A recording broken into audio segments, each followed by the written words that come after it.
making sure that there's nuance into, there's a whole lot of conversations that we've had over a period of time, whether it's with executives or board members or that you really want to make sure that you've got that sort of anchored into this is why, because that's the opportunity for us to be able to influence and drive some of those outcomes. It's the lived experience that we've had.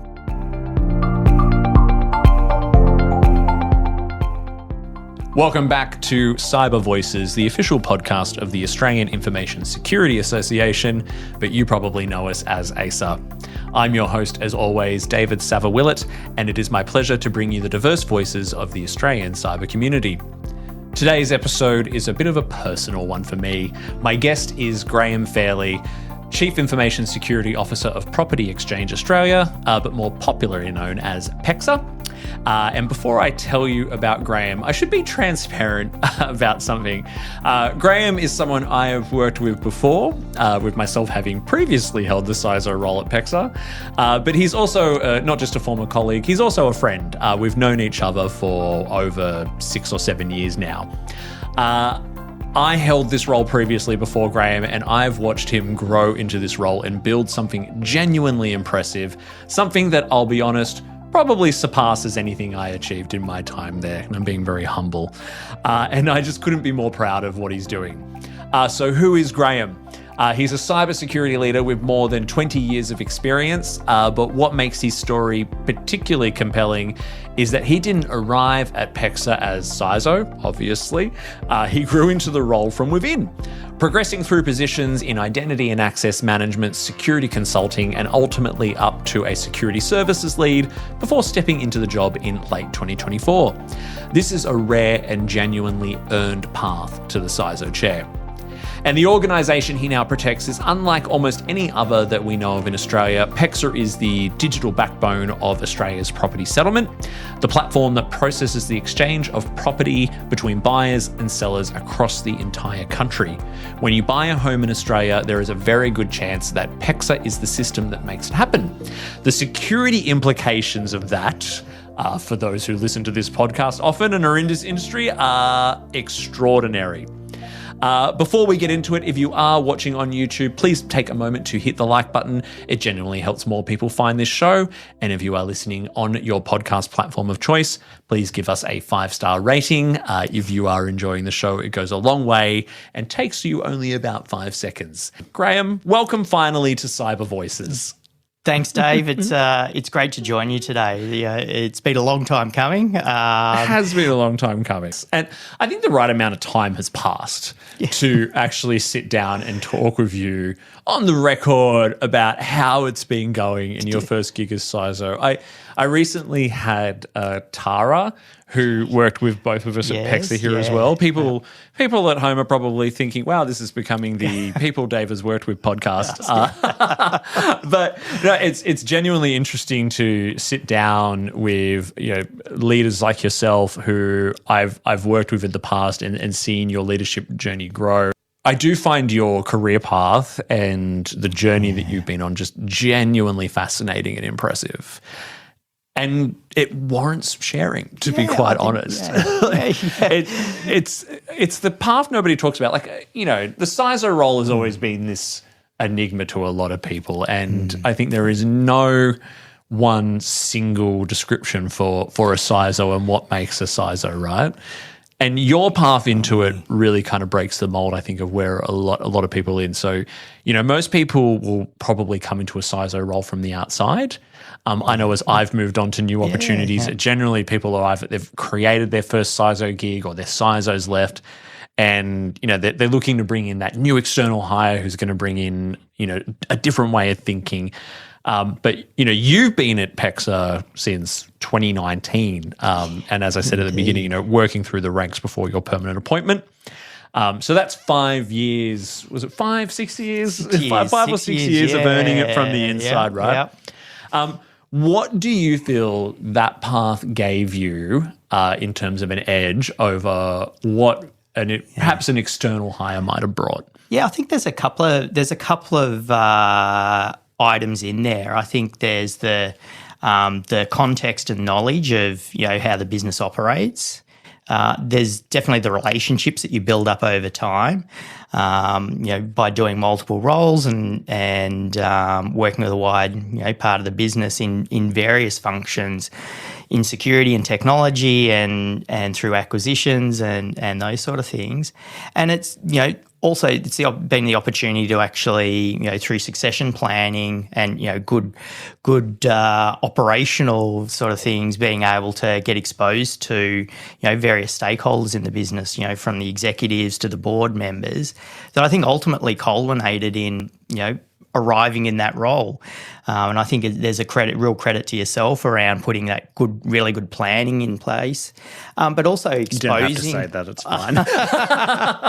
but also exposing both, Tara, myself, and the wider team to, various functions within the business, because there's always the option to gatekeep those relationships and those sort of things. But I think being, genuinely sharing them, the opportunities to, to go and talk with the board and get comfortable, bring different perspectives in, because I think that was a really big part of it is, you've got your view, but you also brought us in around, what are our diverse set of opinions and how do we actually arrive at that? Because I think we've all got different strengths and that we bring to, the conversations. And I mean, security is a large part around those conversations and experiences. How do you bring them together and apply them to, the business problems as they exist today?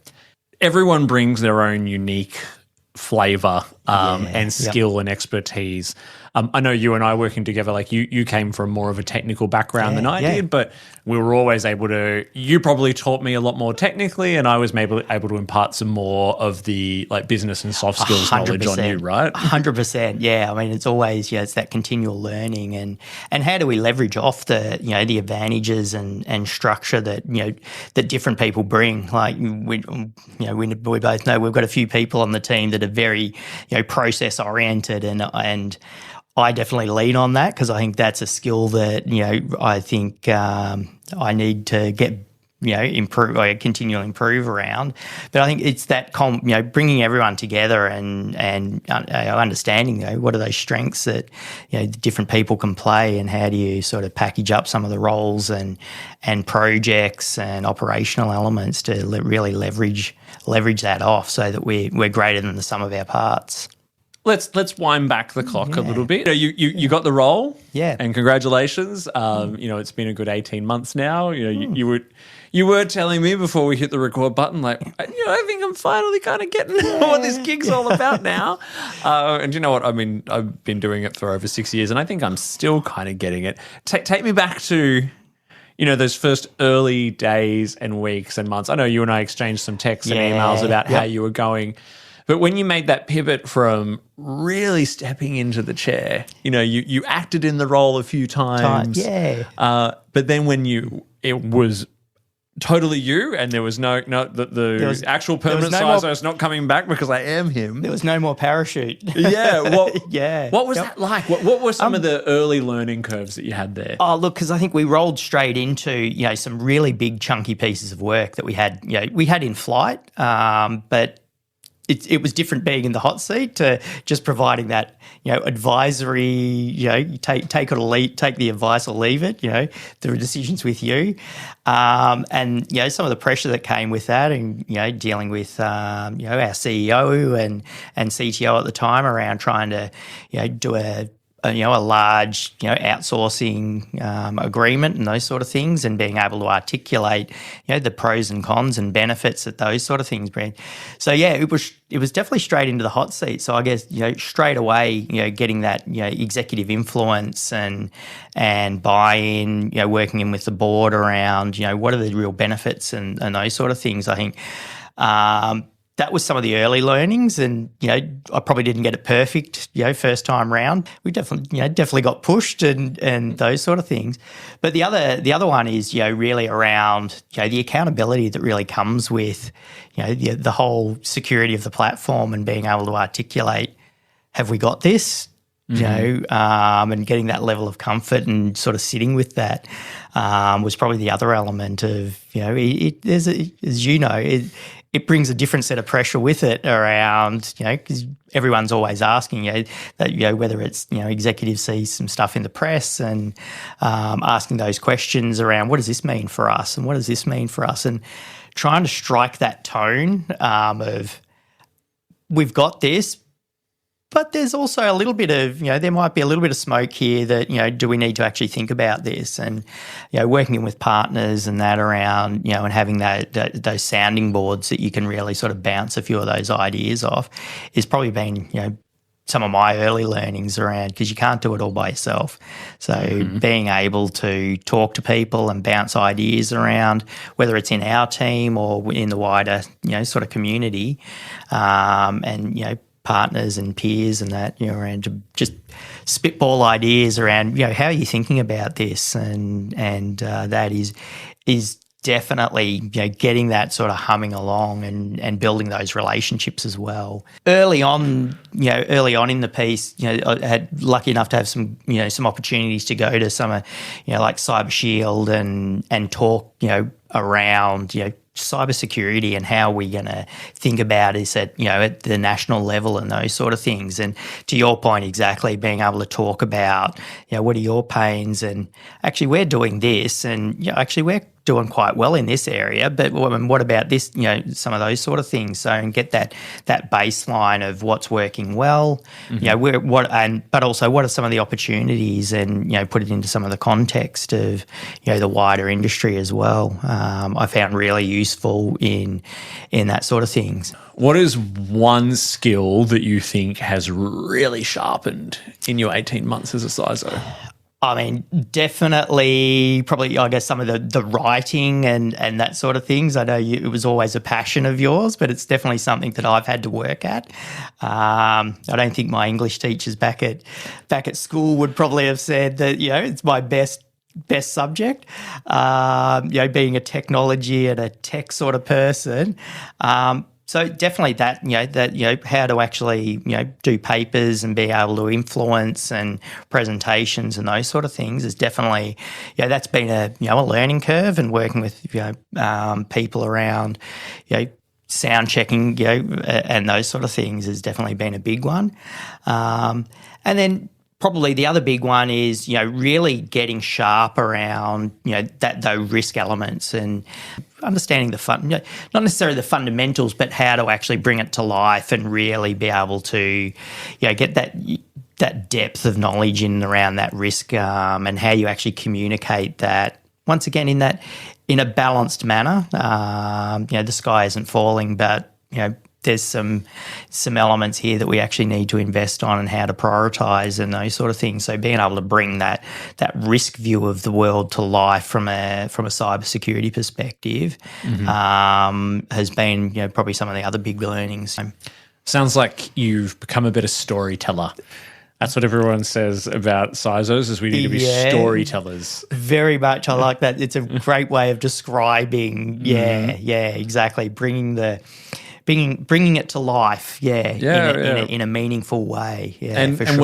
I feel like we can't really lean on AI to write our papers for us and all that kind of thing. We can certainly get some help with the draft, but we still need to be the ones that actually bring the story behind what's on that paper to life, right? Because you go in, you talk to that board, that one page is there in front of them, but the richness comes out in the way that you as the CISO bring that to life for them in that, sometimes 5-10 minutes that you've got to help them understand where their risk is and what actions you are recommending be taken. Yeah, very much so. Because I think it's also about, bringing your voice through, and, my style is very, is different to your style, because you want to be authentic there around that as well. So definitely the AI is really useful in the drafting and the ideation phase and those sort of things, but making sure that there's nuance into, there's a whole lot of conversations that we've had over a period of time, whether it's with executives or board members or that you really want to make sure that you've got that sort of anchored into this is why, because that's the opportunity for us to be able to influence and drive some of those outcomes. It's the lived experience that we've had, whether it's conversations with board members or directors around some of these sort of things. How have you found leaving the technical stuff behind? Because I remember bringing you on board at PEXA to do identity and access management and work on Okta and all that kind of stuff. You were always and still are such a rare convergence of both people skills and technical skills. But you were always very, very happy when you were working on a technical problem. How have you found having to let some of that go? I'd say definitely in the early days, that was probably my safe space where you could go back to, I'll just do a bit of tech stuff because I know what I'm doing in that that space. The team definitely called me out on a few of those sort of things. It's like, should you really be doing this? Is this the best use of your time? Some of it I've had to go cold turkey on, which is fun. It's a lot of trust that you have to give up. That's right. Yeah, very much so.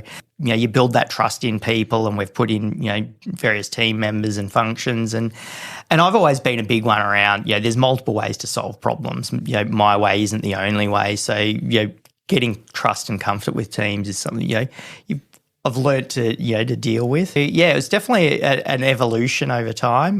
We finally got to the point where we were taking my access away deliberately, very deliberately, to say, okay, that just sort of stops some of the temptation. It's as much for the team as it is for me as well, because you become a bit of a crutch for, we'll just ask the question around how do I solve this. Well, you were always the go-to guy. Well, you were the go-to. We had a big team there, and even outside of our team, you would sit next to each other when we were in the office on the same days, and it was always a constant stream of people from all over the office coming up going, Graham, what do you think about this? What do you have to do that? Have you had to sort of try and deflect them, or do you still try to help them with this stuff? I still try. I think it's in my nature. I don't think I'm going to change that. And you're really good like that. I like working in with people. Now it's around prioritization and those sort of things. And it's like, the first thing I start asking myself is, do I really need to solve it right now for this person? So, or can I, politely, work with, some of our, other team members and that sort of things.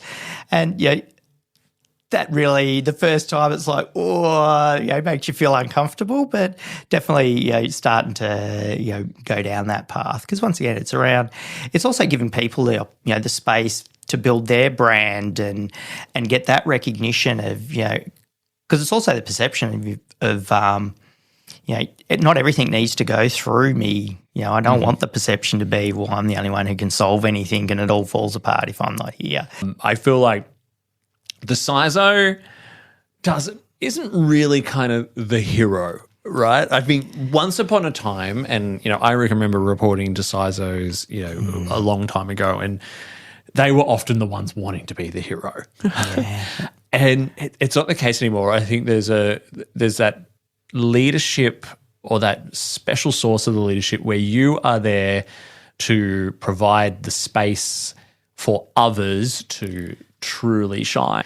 There's a switch, I think, that flicks eventually where you're like, this is what I do now. Yeah, this is the value that I bring. Yeah, exactly, around being able to get it out of everyone's heads and out of and bring it all together and tell that once again back to that story, tell what is our cyber strategy and how do we bolt all these diverse parts of operations and engineering and governance and partnering. How do we actually tell a consistent, coherent story that lets everyone know that we think we've got this.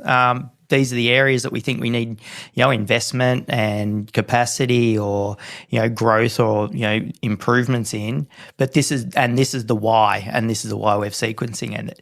So I've really started to enjoy that part of bringing it all together. It's getting that coherence, consistency is really, I've really started to enjoy that side of bringing it all together.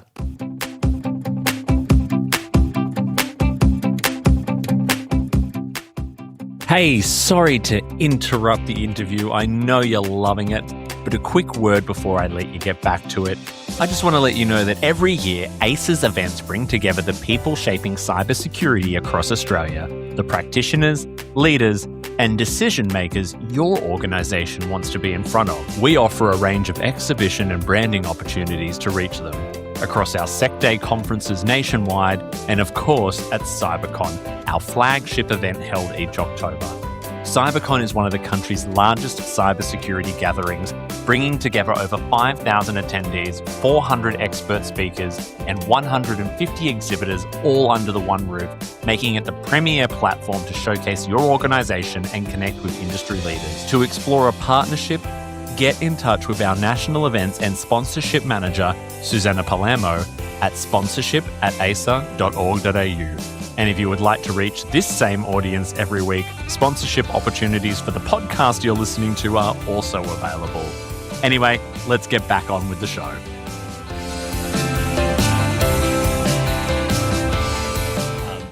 Let's pivot now into what it is you are actually responsible for, which is protecting a major critical infrastructure asset to Australia. So PEXA as a platform is listed as a critical infrastructure asset, which tells you everything about how seriously government and regulators, take its role within the property ecosystem. Property is a $10 trillion asset class, so the biggest asset class in Australia. And yet there are a lot of Australians who are probably unsure what PEXA is. I know my husband's parents were selling their house, and he came to me with the conveyancer's invoice, and he said, what is this? Why is PEXA on the invoice, right? Yeah. And, PEXA's published a lot of stats recently, saying that, and these are stuff that I'm familiar with. You've blocked somewhere in the order of 6.5 million intrusion attempts in a single financial year, 4 times the volume of previous years. So that's intrusion attempts against the platform and against your business. I can remember, and that's grown from my time there. The threat has gotten bigger. I kind of know what this is like, but Graham, for yourself, what's it like to sit with that number? Yeah, like it. There's a lot going on out there, and I think working within the industry, I think we're not alone. I think nationally, as a nation, we're seeing this. We're a rich target, as a country, and for us as our platform, that we do broker a lot of those those high value transactions and those sort of things. So that number definitely sits with us around how do we actually need to be thinking about this. So we bring it back to the fundamentals, like how do we actually have our layered controls around not just relying on a crispy outer shell or those sort of things. It's but how do we actually build out, and we do build out lots of layered controls and those sort of things, and then how do we continually measure those? And then how do we get really good threat intelligence around what's going on in the wider market and play that in so that we've, we can drive down our speed to detect and those sort of things. So we get that through working with really good partners around that. And, understanding and, once again, back to that sort of peer of network around, what are other people observing in the industry there. But we can never rest on our laurels. It's always, what's next? What's next? How do we keep, tightening up, improving our controls, whether it's, replacing a tool, with a better one, or getting more intelligence, linking it in, and that's really where we've been able to, drive around our SOC experience and get that, correlation of threat intelligence with our logging and SIEM stuff. And you've got the consumer side as well, which is when the target is a person buying or selling a home, not the PEXA platform itself. You mentioned your white paper recently, which I did do a little bit of reading of, which was Safeguarding Your Property Settlement, which was published through PEXA last year in August. You wrote that criminals don't need to compromise systems, they just need to compromise trust. That line really stands out. It does reframe the threat completely. Your platform can be technically impenetrable, sure, but someone still loses their deposit through a fake email, which you have no control over apart from education and awareness. How do you carry responsibility for that? And where does an organization running a platform business like yours, where does that obligation kind of start and end?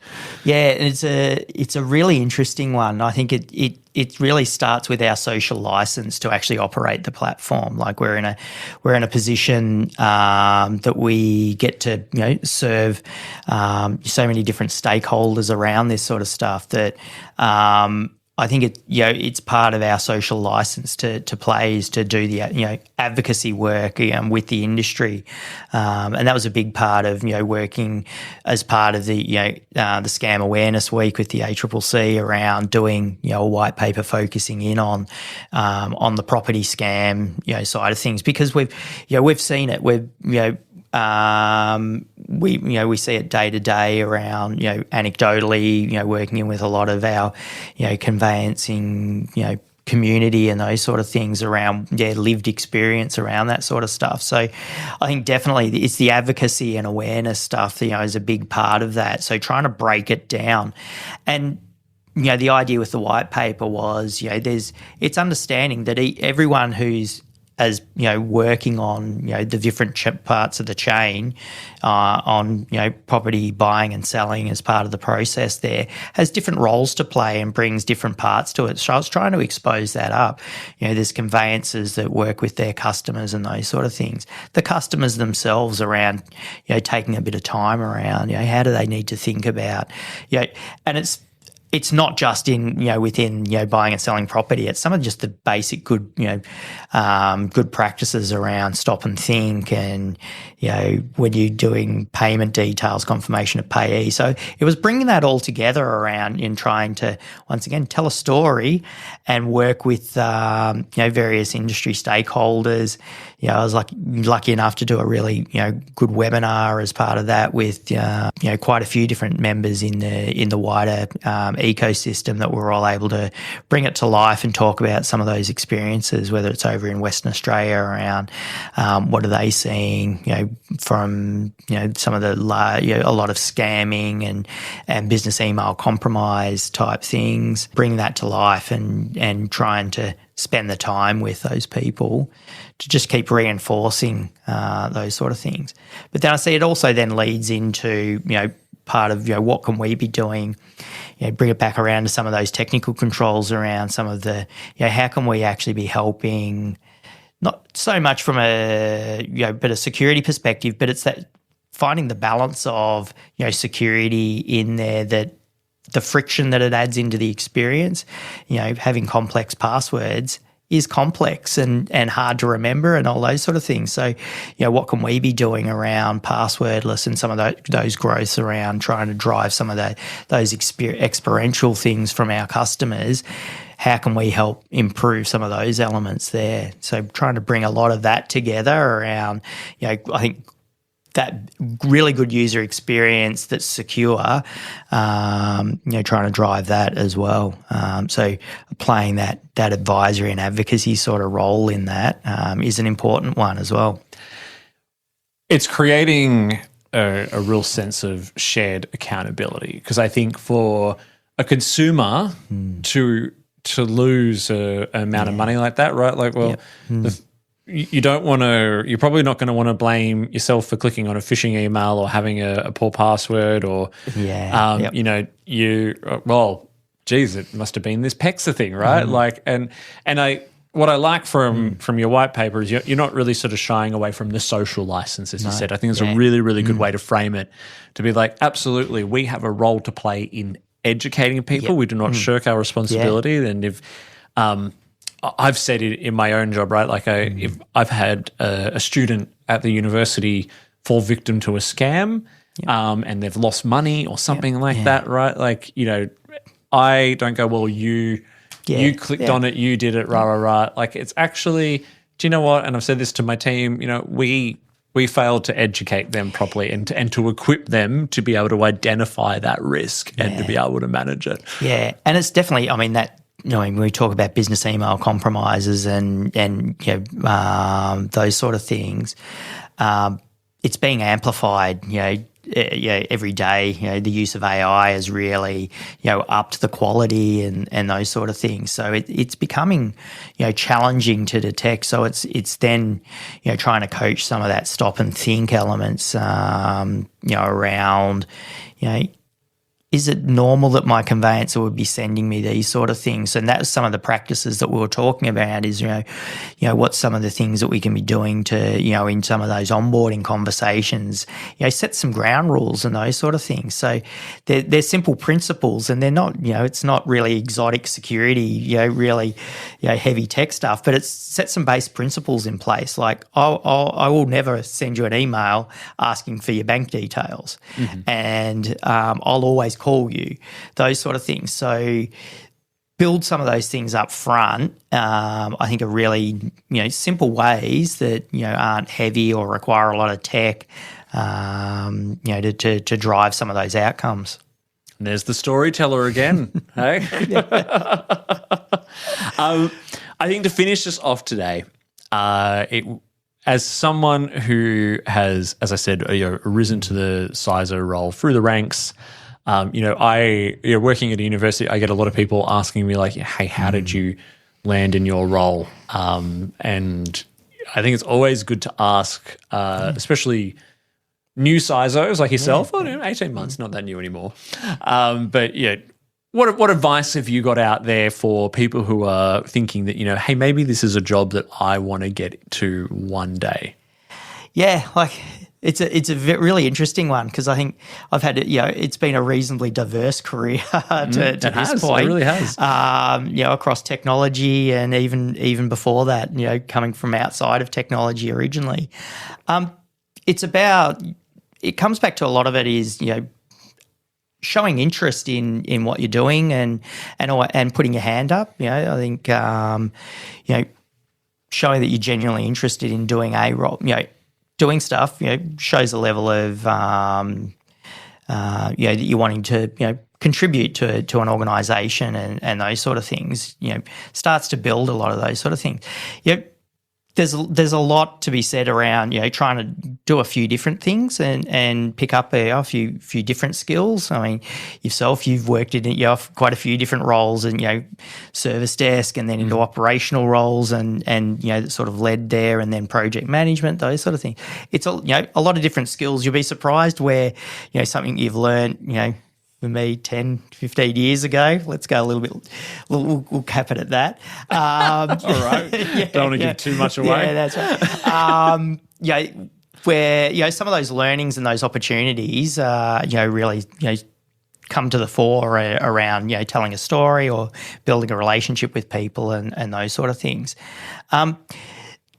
But it's definitely you let people know what are your goals. That's a big one. I know you and I definitely had lots of conversations around what's the path around and what are the opportunities and those sort of things. And it isn't necessarily always a straight line. On those sort of things, and life also comes along.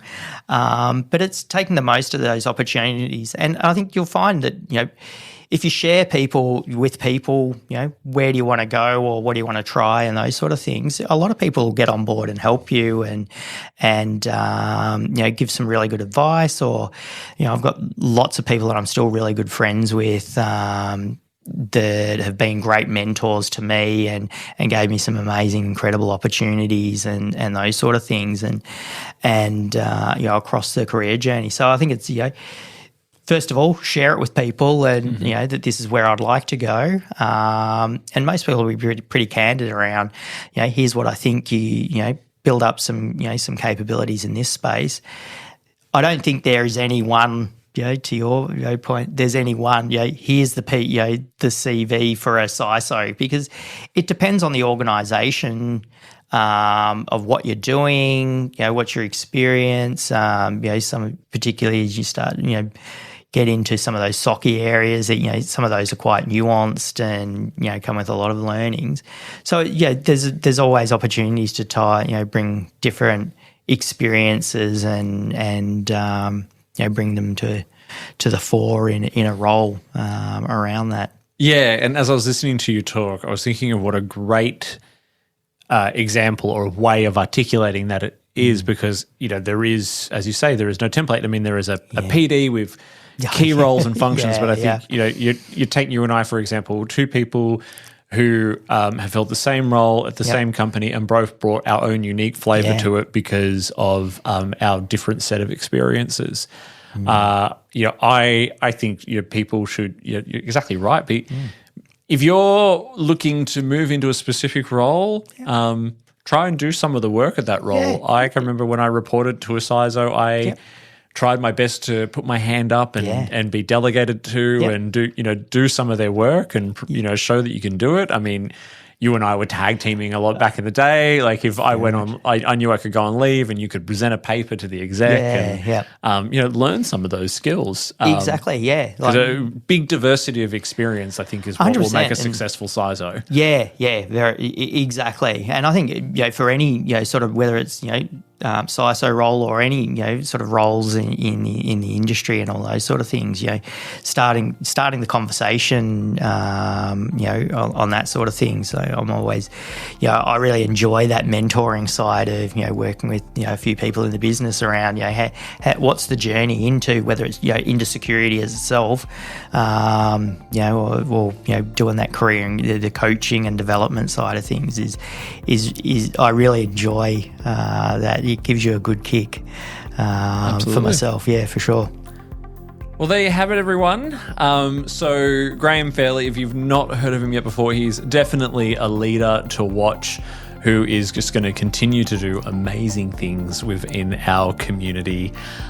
Graham, it's been great to talk to you and catch up a bit about how things have been in the last 18 months. Best of luck as you continue. Thank you so much for sharing your voice with us today. No, thanks for having us, Dave. It's been a really great opportunity. So, thanks once again.